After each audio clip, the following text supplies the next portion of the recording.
नमस्कार, मी ज्ञानदा कदम. तयारी 10वीची एबीपी माझाच्या विद्यार्थी विशेष कार्यक्रमात आपल्या सगळ्यांचं स्वागत. यावर्षी 10वीच्या विद्यार्थ्यांना परीक्षेसोबत थोडंसं अधिकचं टेन्शन आहे, ते म्हणजे बदललेल्या अभ्यासक्रमाचं. सगळ्याच विषयांचा अभ्यासक्रम बदललेला आहे, त्यामुळे आता परीक्षेच्या काळामध्ये प्रश्नपत्रिकेत नेमके कसे प्रश्न असतील, ते कसे सोडवायचे, 9वीच्या पुस्तकातलं काय येणार आहे, 10वीच्या पुस्तकातला अभ्यास किती करायचा आहे, या सगळ्या संदर्भात मुलांच्या ज्या शंका आहेत, मुलांचे जे काही प्रश्न आहेत, त्या सगळ्या प्रश्नांना उत्तरं देण्यासाठी या कार्यक्रमाचं आयोजन एबीपी माझानं केलंय. खरं तर भाषा विषय हा आपल्या रोजच्या जीवनातला भाग आहे, पण भाषेमधलं व्याकरण, रसग्रहण, निबंध आणि पत्रलेखन या गोष्टी विद्यार्थ्यांना तशा सरावानच येतात. आता शेवटच्या टप्प्यात मराठी या विषयाचा अगदी फोकस्ड अभ्यास तुम्ही कसा कराल, शेवटच्या काही मिनिटांमध्ये जर का तुम्हाला अभ्यास करायचा असेल तर तो कसा करायचा, याचं मार्गदर्शन आजच्या कार्यक्रमातून आपण घेणार आहोत. आजचा आपला विषय अर्थातच मराठी आहे आणि पार्ले टिळक विद्यालयाच्या राजश्री जडियार मॅडम आज आपल्या सोबत आहेत. आपण त्यांचं स्वागत करूया आणि त्यासोबत एक छोटीशी आठवण, ती म्हणजे तुम्ही सुद्धा फोन करून तुमचे प्रश्न विचारू शकता, या कार्यक्रमात सहभागी होऊ शकता. त्यासाठी आमचा दूरध्वनी क्रमांक आहे 66160219 66160219. तर राजश्री मॅडमशी आज आपण बातचीत करणार आहोत आणि 10वीच्या विद्यार्थ्यांचे सगळे प्रश्न त्या सोडवणार आहेत. राजश्री मॅडम, आपलं खूप स्वागत आहे. थँक्यू. भाषा विषय म्हणजे खरं तर आपण रोज जी भाषा बोलतो त्याच विषयावरती आधारित अगदी तो पेपर असतो, वेगळं काही नसतं त्याच्यामध्ये. पण मग यावेळेला नेमके बदल कोणते कोणते झालेत? सर्वप्रथम सगळं विद्यार्थ्यांना परीक्षेसाठी खूप खूप शुभेच्छा. सुरुवातीलाच मी एक मूलमंत्र देते, कृतीपत्रिकेमुळे परीक्षेचं जे काही टेन्शन आहे खरं या शब्दातूनच थोडंसं कमी झालेलं आहे. त्यामुळे कृतीपत्रिकेच्या माध्यमातून ही परीक्षा खरंच आनंददायी होऊ शकते. सर्वप्रथम तुमच्या प्रश्नाचं उत्तर देते की पेपर पॅटर्न बदलला आहे, मान्य आहे, पण हा पेपर पॅटर्न पूर्णपणे कृतीयुक्त झालेला आहे. कृतीयुक्त म्हणजे वेगवेगळ्या कृतीतून तुम्हाला तिथे दिलेल्या कृतींची उत्तरं तर द्यायचीच आहेत, पण त्याचबरोबर तिथे विचारलेल्या स्वमतातून तुमच्या मताला खूप महत्त्व आहे. म्हणजे तुम्ही महत्त्वाचे आहात, तुमचे शब्द महत्त्वाचे आहेत, तुमचे विचार महत्त्वाचे आहेत. त्यामुळे ते अगदी व्यवस्थितपणे लिहा, पेपरमध्ये तुम्ही जिंकणार आहात. खूप छान मूलमंत्र तुम्ही अगदी सुरुवातीला, म्हणजे त्यांचा आत्मविश्वास वाढवण्याच्या दृष्टिकोनातून तुमचे शब्द खूप महत्त्वाचे आहेत. तुम्ही इथे व्हाईट बोर्डवरती काही महत्त्व लिहिलेलं आहे परीक्षेचं. कृतीपत्रिकेचं वैशिष्ट्य म्हणजे ते वैशिष्ट्य म्हणजे नेमकं काय आहे? कृतीपत्रिकेचं वैशिष्ट्य म्हणजे आतापर्यंत विद्यार्थी परीक्षेच्या माध्यमातून परीक्षार्थी बनत होते, परंतु या कृतीपत्रिकेच्या माध्यमातून आपल्याला जो संविधानातून अभिव्यक्तीचा अधिकार आहे त्या अभिव्यक्तीतून मुलं अभिव्यक्तच होत नव्हती. अभिव्यक्त होणे म्हणजे मला जे काही जाणवतंय ते मी व्यक्त करणे. परीक्षेतली प्रश्नांची उत्तरं पाठ करणं आणि लिहिणं प्रत्येकाला जमतं, पण मला जे जाणलं, जमलं, भावलं ते मी लिहिणं, हे याच्यामध्ये अभिव्यक्त होणं. आणि म्हणूनच हा जो नवीन परीक्षा पेपर पॅटर्न जो आहे कृतीपत्रिकेचा, हा ज्ञानरचनावादी आहे आणि अनुभवजन्य आहे. त्यामुळे खरंच परीक्षेचं टेन्शन आलं असेल तर ते या शब्दातूनच थोडंसं हलकं व्हायला हवं. कृतीपत्रिका, कारण प्रश्नपत्रिका हा शब्द गेलेला आहे आणि कृतीपत्रिका हा शब्द आलेला आहे. म्हणजे ते अगदी हसत खेळत तो अगदी कृतीतून. आणि कृतीपत्रिकेतले बदल मी तुम्हाला आधी सुरुवातीला सांगणार आहे की गेल्या वर्षीपर्यंत 80 आणि 20 असं होतं, तोंडी गुण होते. आता ते जाऊन पूर्णपणे 100 मार्कांचे गुण आलेले आहेत. 100 मार्कांमुळे आधीच मुलांच्या मनामध्ये थोडीशी भीती निर्माण झालेली आहे की बापरे 100 मार्क. पण थोडंसं लक्ष दिलं तर लेखन प्रकार तेच आहेत, लेखन प्रकारातले फक्त मार्क वाढवलेले आहेत. त्यामुळे मुलांनी घाबरण्यापेक्षा थोडंसं कृतीकडे, लेखन वैशिष्ट्यांकडे लक्ष दिलं तर खरंच हा पेपर लिहिणं खूप सोपं जाणार आहे. दुसरा बदल एक मी महत्त्वाचा सांगणार आहे, तो म्हणजे पद्य विभागातील प्रश्न. दुसरा आ मध्ये आपण आत्तापर्यंत पद्य विभागामध्ये 2 कविता देत होतो. आता पद्य विभागामध्ये प्रश्न 2चा अ जे आहे तिथे कविता देणार आहोत, त्याच्यावरच्या कृती विचारणार आहोत.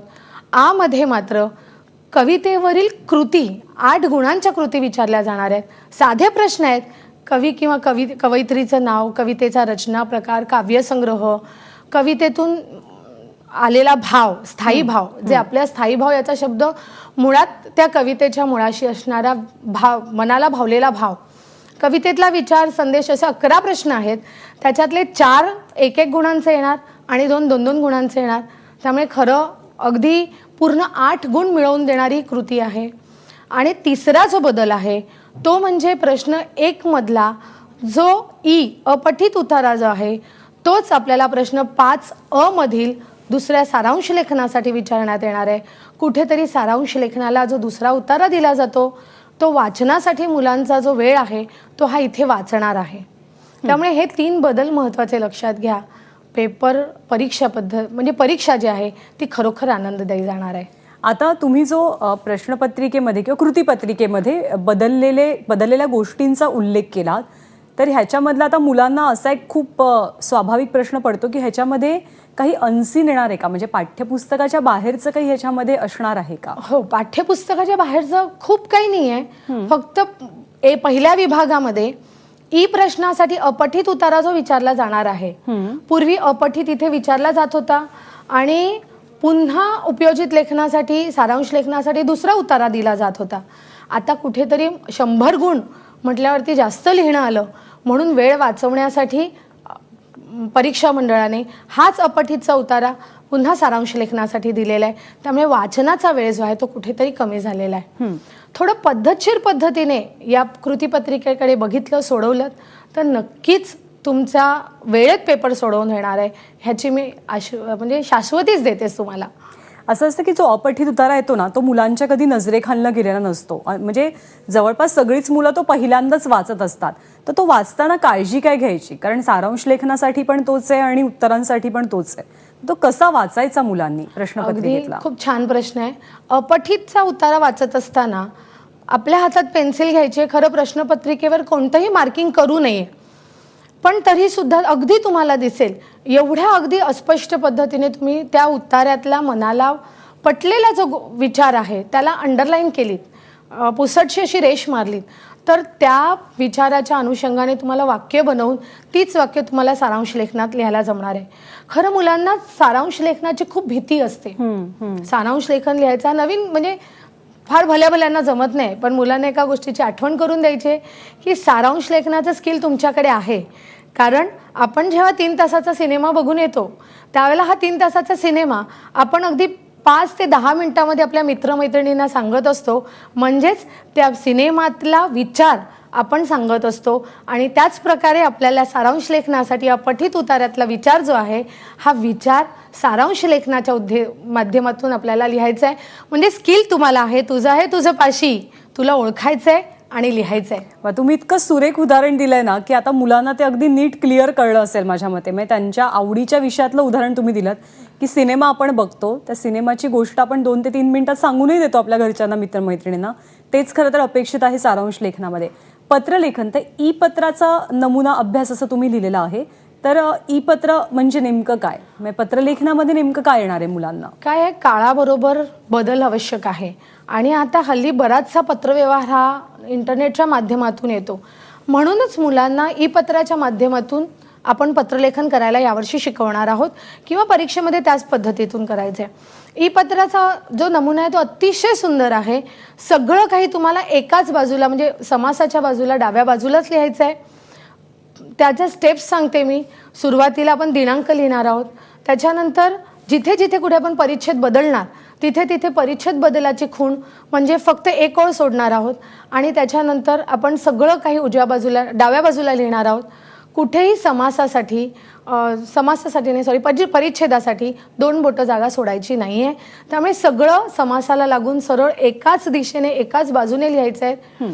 आपला जो पत्ता असतो, पूर्वी अबकचा पत्ता जो अगोदर लिहित होतो पत्र लिहिणाऱ्याचा, आता तो शेवटी लिहायचा आहे. आपली जे काही कृपाभिलाषी किंवा विश्वासू लिहून झाल्यानंतर अबक लिहिल्यानंतर एक ओळ सोडून तुम्ही तुमचा पत्ता लिहिणार आहोत. अजून एक महत्त्वाची गोष्ट याच्यामध्ये लिहायची आहे, तुमचा मोबाईल नंबर आणि ईमेल पत्ता. इथे मोबाईल नंबर आणि ईमेल पत्ता लिहित असताना काल्पनिक लिहावा, आपल्या स्वतःचा खरा पत्ता किंवा खरा मोबाईल नंबर ई पत्ता इथे लिहू नये. ही खास सूचना मुलांसाठी. मराठी विषयाबद्दल राजश्री जडियार मॅडमकडनं आपण अधिक माहिती जाणून घेतोय. पार्ले टिळक विद्यालयाच्या त्या शिक्षिका आहेत. आपल्याला फोन केलेला आहे हर्षनं. हर्ष, बोल, काय प्रश्न आहे तुझा? माझा प्रश्न, गुड मॉर्निंग मॅम. माझा असा प्रश्न आहे की आता आपल्याला 8 मार्क्ससाठी निबंध आहे तो आपण किती लिहायचा? अच्छा, हा एक खूप कॉमन प्रश्न असतो. प्रश्न आहे. मुलांना उपयोजित लेखनामध्ये खूप भीती एक उपयोजित लेखनाची निर्माण झालेली आहे. सुरुवातीलाच मी पुन्हा एकदा सांगते की उपयोजित लेखनाच्या माध्यमातून पारंपरिक जे आत्तापर्यंत निबंध लिहित होतो त्याच्यापेक्षा तुम्ही तुमचे विचार योग्य पद्धतीने भाषेच्या संगतीने किंवा भाषा सौंदर्याने सजवून तुम्ही लिहायचे आहेत. त्यामुळे गुण किती आहेत याच्यापेक्षा तुम्ही किती मुद्देसूद लिहाल. वेळेची मर्यादा आहे, त्यामुळे 8 गुणांसाठी 1 ते 1.5 पान पुरेसं आहे. बाकी सगळ्या निबंध प्रकारांसाठी अगदी 1 पानभर पण पुरेसं आहे. अगदी तेच खरं आहे की भाषा विषय म्हटला की मुलं भारंभार लिहिण्याच्या भानगडीत पडतात, तसं काही करण्याची गरज नाही. श्रुती आपल्याला पुढचा प्रश्न विचारते कळव्यावरनं. श्रुती नमस्कार, बोल, काय प्रश्न आहे तुझा? माझा प्रश्न आहे की व्याकरणाचा अभ्यास कसा करावा. मुळात व्याकरणासाठी ह्यावर्षी असं केलेलं आहे. ह्यावर्षी म्हणजे एक कृतीपत्रिका आल्यापासूनच पूर्वी आपण जे मागच्या इयत्तेत शिकत होतो ते तिथेच सोडून देत होतो. आता मात्र पहिलीपासून जे काही शिकलेलं आहात व्याकरण ते सगळं सोबत घेऊन पुढे यायचं आहे. त्यामुळे दरवर्षी जर तुम्ही तुमच्या शिकलेल्या व्याकरणाच्या विभागाची जर उजळणी करत गेलात तर तुम्हाला व्याकरण खरंच जड जाणार नाही. कारण यावर्षी जे व्याकरण आहे ते आत्तापर्यंत शिकलेलं आणि त्याची उजळणी घेऊन आता नव्याने ते मांडणं एवढंच आहे. कारण व्याकरणाचे सुद्धा 2 भाग केलेत. एक व्याकरण घटकांवर आधारित म्हणजे यावर्षी जे शिकणार आहात त्याच्यामध्ये अलंकार आहे, समास आहे, वृत्त आहे. वृत्ताची तर फक्त उजळणीच आहे, जे गेल्या वर्षी शिकलात त्याची उजळणी आहे. त्याच्यानंतर वाक्प्रचार आहे. वाक्प्रचारांवरती सुद्धा कृती येणार आहेत. पुस्तकामध्ये जे जे काही तुम्हाला स्वाध्यायासाठी किंवा स्वाध्यायाखाली भाषा सौंदर्य मथळ्याखाली जी काही उदाहरणं दिलेली आहेत व्याकरणाची, जर ती तुम्ही सोडवलीत, ह्याच्यापूर्वीची जर तुम्ही पुस्तकं घेऊन ती जर सोडवलीत तर नक्कीच मला वाटतं व्याकरणाची भीती कमी होईल. आणि दुसरा जो विभाग आहे जो भाषा सौंदर्यावर आधारित आहे ते तर खूपच छान आहे. शब्दसंपत्तीवरती बरेच प्रकार आहेत, त्याच्यातले 4 प्रकार विचारले जाणार आहेत. शब्दसमूहाला 1 शब्द, एका शब्दाचे अनेक अर्थ लिहा किंवा एका शब्दापासून तयार होणारे अनेक अर्थपूर्ण शब्द लिहा. त्यामुळे याच्यामध्ये घाबरण्यासारखं खरंच काही नाही आहे. सामान्य रूप आणि लेखन नियमानुसार लेखन, विरामचिन्हांचं पण आपण आतापर्यंत लहानपणापासून विरामचिन्ह शिकत आलेलं आहे. त्यामुळे त्याचीही भीती मनाला वाटता कामा नये. त्यामुळे खरंच खूप छान आहे. एक मुलांना अकार विल्हे माध्यमातून थोडीशी भीती वाटते, तर मी पुन्हा एकदा मुलांना सांगते की अकार विल्हे म्हणजे तुम्ही इंग्रजीमध्ये जे अल्फाबेटिकल ऑर्डरमध्ये जे दिलेले शब्द लिहिता तेच तुम्हाला इथे अकार विल्हे मथळ्याखाली तुम्हाला लिहायचे आहेत. आणि अजून एक तिकडे अकार विल्हे व्यतिरिक्त अजून एक तुम्हाला छान येईल. तुमच्या पुस्तकामध्ये 20 नंबर पानावरती एक भाषा सौंदर्याची कृती दिलेली आहे की एखादा शब्द दिलाय त्याचा समानार्थी शब्द जोडाक्षर असणारा शब्द तयार करायचा आहे. त्या जोडाक्षराला पुन्हा त्याची फोड करून त्याच्यापासून 2 शब्द तयार करायचे आहेत आणि त्याचे वेगळे अर्थ जे तिथे लिहायचे आहेत. खूप सुंदर कृती आहे. तशा प्रकारच्या कृती तुम्ही तयार करा. नक्कीच व्याकरणाचा विभाग आनंददायी आणि सोपा जाणार आहे. नक्कीच. पार्थ मुळे आपल्याला पुढचा प्रश्न विचारतोय अमरावतीवरनं. हाय पार्थ, काय आहे तुझा प्रश्न? मॅम, माझा प्रश्न हा आहे की जे अभ्यस्त शब्द लिहायला येतात ना, ते अभ्यस्त शब्द लिहायला येतात तेव्हा मला खूपदा चुकते. तुम्ही काय दक्षता घ्यायला पाहिजे? अरे पार्थ, अभ्यस्त शब्द जे आहेत ते खूप छान आहेत खरं. एखाद्या शब्दाची पुनरावृत्ती जी केली जाते, उदाहरणार्थ हळू हा शब्द आहे तो हळूहळू हा पूर्णाभ्यस्त झाला. आणि ज्या वेळेला शेजारी न म्हणता पण शेजारी पाजारी त्याच्या पुढे येणारा तो शब्द थोडा स्वरूप बदलून येतो, त्यावेळेला तो अंशाभ्यस्त होतो. त्यामुळे थोडंसं अशा प्रकारच्या शब्दांची तू जर उजळणी केलीस तर खरंच खऱ्या अर्थाने तुम्हाला तो जो शब्दसिद्धीचा प्रकार आहे तो तुम्हाला खूप सोपा जाणार आहे. कृष्णाली पाटील आपल्याला प्रश्न विचारते कळव्यावरनं. कृष्णाली, बोल, काय प्रश्न आहे तुझा? की स्वमत असतं तर त्यामध्ये 2 पैकी 2 मार्क भेटायचे असेल तर कसं पाहिजे? स्वमताबद्दल आणि मुलं बरीचशी घाबरतात की काय लिहायचं म्हणून, तर कसं मार्गदर्शन करा? स्वमत लिहायचं म्हणजे सर्वप्रथम तुला ज्या उतार्यावरून स्वमत विचारलेलं आहे त्या उतार्यातला विचार लक्षात घ्यायचा आणि त्याच्यावर तुला तुझं मत मांडायचं आहे. तुझं मत तू विचार कर आणि शब्दांच्या किंवा भाषेच्या माध्यमातून ते पद्धतशीर मांड. तुझ्या विचाराला पूर्णपणे मार्क आहेत, त्यामुळे कोणतंही स्वमत चुकीचं देता येत नाही. आणि ते छान येण्यासाठी सकारात्मक दृष्टिकोन तुझ्या स्वमतातून तिथे व्यक्त झाला पाहिजे. सकारात्मक दृष्टिकोन आणि प्रश्न विचारलेल्या कृतीच्या अनुषंगाने तू जर स्वमत लिहिलंस तर तुला पूर्ण मार्क मिळायला काहीच हरकत नाही. पण एवढं खरं, शब्दांची आणि अक्षरांची रचना, शब्दांची जी रचना असणार आहे, वाक्यरचना, ती चांगली असायला हवी, पद्धतशीर असायला हवी. पण स्वमत मुलांचं तयार कसं होईल? कारण आतापर्यंत अशा अभ्यासक्रमात ते कधी शिकले नव्हते की त्यांना स्वमत द्यायचं आहे. आता तर विचार करण्यासाठी मुलांनी माझ्या मते काहीतरी वाचणं अपेक्षित आहे, 4 गोष्टी बघणं अपेक्षित आहे. तर ते कसं डेव्हलप करायचं? खूप छान आहे प्रश्न. स्वमतासाठी मुळात त्या उतार्यातला, त्या धड्यातला विचार तुला कळला पाहिजे. दुसरी गोष्ट, आपल्या घरामध्ये किंवा आपण न्यूजपेपर जेव्हा येतो, रोजचं वर्तमानपत्र जेव्हा येतं त्यावेळेला त्याच्यातली बातमी वाचतो आणि त्याच्यावर आपण मित्रमैत्रिणींशी चर्चा करत असतो. ते चर्चा करत असताना आपण आपलं मत मांडत असतो. म्हणजे मत मांडता येतंय तुला, आता हे फक्त भाषेच्या पेपरमध्ये मत मांडायचं आहे. त्यामुळे तुझ्याकडे मत आहे, ते मत विचारलेल्या प्रश्नाच्या अनुषंगाने तुला मांडायचं आहे. त्यामुळे याच्यासाठी वर्तमानपत्राचं नेहमी जर वाचन ठेवलं आणि घरातल्या किंवा मैत्रिणींमध्ये नेहमी सतत संवाद आणि विचारांची देवाणघेवाण जर केली तर स्वमताचं उत्तर खूप छान लिहू शकाल आणि तुमच्यामध्येच खूप प्रोग्रेस होणार आहे त्याच्यामध्ये. उपयोजित लेखन म्हणून तुम्ही इथे एक प्रकार मांडलेला आहे, तर इथे काय अपेक्षित आहे? उपयोजित लेखन हा कृतीपत्रिकेतला 5वा विभाग येतो. खरं मी इथे लिहिलंय की स्वानुभव, स्वभाषा आणि स्वअभिव्यक्ती या त्रिसूत्रींच्या आधारे तुला हे उपयोजित लेखन खुलवता येईल, फुलवता येईल. पहिलं जे येतं अनुभव लेखन किंवा प्रसंग लेखन. अनुभव लेखन आणि प्रसंग लेखन याच्यामध्येच अर्थ दिलेला आहे. जो प्रसंग तू स्वतः अनुभवलेला आहेस, पाहिलेला आहेस, त्याचं वर्णन करायचं आहे.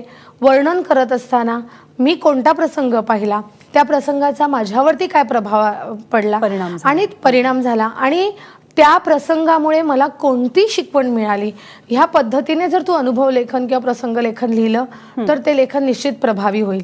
दुसरं जे आहे सारांश लेखन. सारांश लेखनासाठी मी मगाशीच सांगितलं की तुझ्याकडे ते स्किल आहे, ते ओळख आणि योग्य पद्धतीने म्हणजे वाक्यरचना तुझी योग्य पद्धतीची असायला हवी. उतार्याच्या बाहेरचा विचार तिथे येता कामा नये. जो मुद्दा उतार्यात विचारलेलाच नाहीये त्याच्यावरती भाष्य करायचं नाहीये. उतार्यातलाच विचार त्या तुझ्या सारांशामध्ये आलं पाहिजे. त्याच्यानंतर उपयोजित लेखन पुढे काय आहे उपयोजित लेखनामध्ये ते आपण बघत. पण अंकिताचा फोन आलाय. अंकिता सांगळे आपल्याशी बोलते नाशिकवरनं. अंकिता, विचार, काय प्रश्न आहे तुझा? हॅलो मॅम, पेपरमध्ये वेळेचं नियोजन कसं करावं? अच्छा, पेपरमध्ये वेळेचं नियोजन करण्यासाठी आधी पेपर कसा सोडवायचा ते जरा मी सांगते. पेपर सोडवत असताना आता दिवस कमी राहिलेले आहेत, त्यामुळे एकदा पेपरमधील कृतींचं जरा स्वरूप लक्षात घेण्यासाठी तुम्ही 4-5 कृतीपत्रिका समोर ठेवल्यात. त्याच्यातला एकच एक प्रश्न पहिल्यांदा सुरुवातीला, समजा मी गद्य विभाग घेतला आणि गद्य विभागच 5 प्रश्नांमधला पेपरमधला जर सोडवला तर मला त्याच्यामधल्या कृतींचं स्वरूप कळेल आणि जी कृतींची भीती आहे ती कमी होईल. आता मी वेळेच्या नियोजनाच्या बाबतीत सांगते. वेळेचं नियोजन करण्यासाठी तुम्हाला प्रत्येक कृतीसाठी किमान 10 ते 12 मिनिटं द्यायला हवी आहेत. गद्य उतार्यासाठी जर 10-10 मिनिटं तुम्ही दिलीत तर तुमची 30 मिनिटांमध्ये तुमचा गद्य विभाग होणार आहे, पद्य विभाग 30 मिनिटांमध्ये होणार आहे, व्याकरण आणि स्थूलवाचन जर 30 मिनिटं, असा 1.5 तास तुम्ही या गोष्टींसाठी दिलात आणि पुढचा 1.25 तास तुम्ही जर उपयोजित लेखनांसाठी दिला तर निश्चित शेवटची 15 मिनिटं तुला वाचायला मिळणार आहेत. पेपर पुन्हा एकदा तपासायला वेळ मिळणार आहे. त्यामुळे हे टाइम मॅनेजमेंट लक्षात ठेवलं तर निश्चित वेळेत पेपर होणार आहे, वाचायला वेळ मिळणार आहे आणि छान पेपर सोडवता येणार आहे. पुढचा फोन आपण घेऊयात. उर्मिला बालूची आपल्याशी बोलते पिंपरीवरनं. हाय उर्मिला, विचार, तुझा काय प्रश्न आहे? हा, माझा प्रश्न आहे. माझा मुलगा आता 8वीला आहे, तर मला त्याची 10वीची मराठीची तयारी करून घ्यायची आहे. तर मी कशी सुरुवात करूया, त्याला काय काय वाचायला देऊ, काय काय करू, ते विचारायचं होतं मला. पालक किती इन्व्हॉल्व्ह असतात मुलांच्या परीक्षेत, त्याचं हे उदाहरण आहे. पालकांचं अभिनंदन की एवढ्या लवकर तुम्ही जागरूक झालेला आहात. खूप छान प्रश्न आहे. कारण आता 9वी-10वीला दोन्हीकडे तीच कृतीपत्रिका येते. सर्वप्रथम वाचनाची सवय ठेवा. वर्तमानपत्र आणि अवांतर वाचनाची पुस्तकं वाचायला हवी आहेत. दुसरी गोष्ट, घरातल्या प्रत्येक विचारामध्ये त्याचं मत लक्षात घ्या. घरात त्याला मत मांडायला जर मोकळीक मिळाली तर त्याचं स्वमताची तयारी आपसूक होते. आणि तिसरी गोष्ट, एखादी कथा जर तुम्ही त्याला ऐकवलीत आणि ती कथा ऐकवल्यानंतर जर ती कथा स्वभाषेमध्ये किंवा स्वतःच्या विचाराने त्या कथेमध्ये बदल करून मांडायला सांगितलं तर कृतीपत्रिकेतली नवीन कथा लेखन तुला छान त्या तुमच्या मुलाला करायला जमणार आहे. त्यामुळे या पद्धतीने जर तुम्ही केलं तर निश्चित तुमचा मुलगा 9वी-10वीला मराठीमध्ये अगदी खूप उत्तम मार्क मिळवण्यासाठी तयार होणार आहे. अच्छा, शुभम पुजारी आपल्याला पुढचा प्रश्न विचारतोय कोल्हापूरवरनं. शुभम, बोल, काय प्रश्न आहे?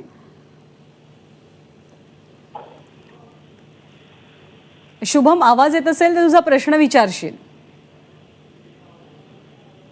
नाही शुभम म्हणजे किती वाक्यात आणि थोडक्यात कसं लिहिता येईल? अच्छा, आपण खरं तर त्याच्याबद्दल बोललोय मगाशी, पण थोडक्यात त्याला सांगूया. पुन्हा एकदा सांगते, स्वमत 2 गुणांचं असलं तरी 8 ते 10 वाक्यात लिहायचंय स्वमत. त्यामुळे तेवढं लिमिटेशन ठेवा, कारण मुलं कधी कधी काय होतात, भावनेच्या आहारी जाऊन एखाद्या विषयावरती आपलं खूप स्वमत प्रकटीकरणासाठी अगदी पानभर लिहितात. मग तुमचं वेळेचं नियोजन बारगळतं. त्याच्यापेक्षा 8 ते 10 वाक्याचं जर लिमिटेशन ठेवलं आणि त्याच प्रकारे जर उपयोजित लेखनाच्या वेळेला सुद्धा तुम्ही पानभरचं लिमिटेशन ठेवलं तर कदाचित तुमचा पेपर वेळेत पूर्ण होईल. अतुलही प्रश्न विचारतोय कोल्हापूरवरनं. अतुल, बोल, तुझाही प्रश्न विचार. वृत्तांच्या विषयी कसं पाठ करायचं आणि ग्रामरचे नियम कसे पाठ करायचे याविषयी. वृत्त आणि व्याकरण. वृत्त आणि व्याकरण. वृत्तामध्ये वृत्त म्हणजे काय, वृत्ताची रचना म्हणजे किती अक्षर असतात, त्याचं गणलेखन, हे जर तू केलं तरच तुला ते जमणार आहे. आणि पहिली एक गोष्ट सांगू का, या कृतीपत्रिकेमध्ये पाठांतराला स्थानच नाहीये.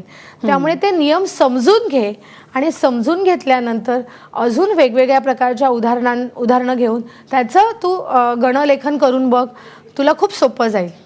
भाषा विषय खरं तर बदललेल्या स्वरूपात या कृतीपत्रिकेतनं मुलांच्या समोर येणार आहे, पण त्याबद्दल असलेले सगळे संभ्रम आज तुम्ही दूर केलेत, त्याबद्दल आपले मनापासून धन्यवाद. खूप छान मार्गदर्शन केलं. थँक्यू.